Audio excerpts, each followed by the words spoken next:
ఆయుర్వేద నిపుణులుగా ఉన్నారు. ఎంతో మందికి ఆయుర్వేద గొప్పతనాన్ని తెలియజేస్తూ ఉన్నారు. ఎస్పెషల్లీ ఇన్ పాండమిక్ తర్వాత ఆయుర్వేదం గొప్పతనం అనేది చాలా మంది గ్రహిస్తూ ఉన్నారు. అయితే మ్యామ్, మనం చూసినట్లయితే ఈ పండుగలన్నీ కూడా మన నాగరికత మొదలైనప్పటి నుంచి కూడా మనం ప్రకృతితో మమేకమయ్యే పండుగలన్నీ చేసుకుంటూ ఉన్నాం.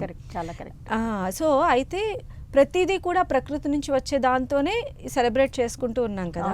అయితే మనం దీనిని కొత్త సంవత్సరాది అని కూడా పిలుస్తారు. అయితే మనకి ఇంగ్లీష్ న్యూ ఇయర్ వచ్చేసి December 31, Jan 1 చేసుకుంటాం. కానీ దాని తర్వాతే మనకి కొత్త సంవత్సరం రాకుండా ఈ మార్చ్ ఎండింగ్లోనూ ఏప్రిల్ స్టార్టింగ్లోనూ ఇలా రావటాన్ని అసలు మనం ఎలా చూడాలంటారు? దీని వెనుక ఉన్నటువంటి ఋతుచక్ర రహస్యం ఏంటండి? అంటే మన పెద్దవాళ్ళు ఏంటంటే మనకి కాలాన్ని 6 ఋతువుల కింద విభజించారమ్మ. శిశిర ఋతువు, హేమంత ఋతువు ఇలా అనమాట. సో ఇవన్నీ 6 ఋతువుల కింద విభజించారు. సో ఒక్కొక్క ఋతువుకి కూడా ఒక్కొక్క ఋతుచర్య పాటించాలని ఆయుర్వేదంలో చాలా స్పష్టంగా చెప్పారు. అంటే గ్రీష్మ ఋతువుల్లో కొన్ని రకాల ఆహారాలు తీసుకోవాలి, కొన్ని రకాల ఆహారాలు తీసుకోకూడదు. అలాగే వర్ష ఋతువుల్లో కొన్ని రకాల నియమాలు పాటించాలి, కొన్ని రకాలు వదిలేసుకోవాలన్నమాట. సో ప్రతి ఋతువులో కూడా అలా స్పెసిఫిక్గా చెప్పారు. సో ఋతువుకి మధ్యలో ఋతు సంధి అని ఉంటుంది. అంటే ఈ ఋతువులో 7 రోజులు, ఆ ఋతువులో 7 రోజులు కలిపితే ఋతు సంధి. ఇప్పుడు మనం ఋతు సంధిలో ఉన్నాం. అదేంటంటే శిశిర ఋతువు నుంచి వసంత ఋతువులోకి వెళ్తున్నాం కాబట్టి ఋతు సంధి అంటారు.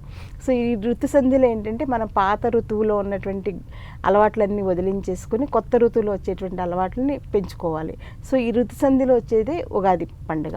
ఈ ఉగాది పండుగ ఏంటంటే మనకి వసంత ఋతువు మొదట్లో వస్తుంది అన్నమాట. ఇప్పుడు ఉగాది అనేది ఆ రోజు నుంచే మనకి వసంత ఋతువు మొదలవుతుంది కదా. ఈ వసంత ఋతువులో కొన్ని మంచి మంచి గుణాలు ఉన్నాయి. అవన్నీ కూడా మనం తెలుసుకోవాలి. చక్కగా ప్రకృతి అంతా కూడా కొత్తగా శిశిర ఋతువులో ఆకులన్నీ రాళ్ళు చేసుకుని కొత్తగా ఆకులు, వాటితో పాటు పువ్వులు, మామిడి పూత, పిండి ఇవన్నీ కూడా వస్తూ ఉంటాయి. అలాగే కోయిలలు కూడా మామిడి చెట్టు మీద ఉండి చక్కగా కూస్తూ ఉంటాయి. వేప చెట్లన్నీ పాత ఆకులన్నీ వదిలేసేసి చక్కగా గ్రీన్ కలర్లో మంచి ఆకులు ఫ్రెష్గా మెరుస్తూ వాటితో పాటు తెల్ల తెల్లని పువ్వులు. ప్రతి వేప చెట్టు ఎంత అందంగా ఉంటుందంటే అసలు వేప చెట్టు ఇంత అందంగా ఉంటుంది అనిపిస్తుంది ఈ ఋతువులో. అలా ప్రతి మొక్కలు కూడా పాతవన్నీ వదిలేసేసుకుని కొత్త ఆకులు, కొత్త పువ్వులతోటి శోభాయమానంగా ఉంటుంది వసంత ఋతువు. సో ఈ ఋతువు నుంచే మనకి కొత్త సంవత్సరాది అనేది స్టార్ట్ అవుతుంది. ఎందుకంటే ఈ ఋతువులో మనకి ఒక రకమైన చలి నుంచి మనం బయటపడుతూ నెమ్మదిగా వేడిలోకి వెళ్తూ ఉంటాం అనమాట. సో ఈ వేడిలోకి వెళుతూ ఉండే టైంలోనే మన కొత్త సంవత్సరాది అని చెప్పేసి మన వాళ్ళు పెట్టారు. సో సంక్రాంతి కన్నా ఇది చాలా విశిష్టమైనటువంటి తిథులు, విశిష్టమైనటువంటి గుణాలు ఉన్నటువంటి ఋతువు అనమాట.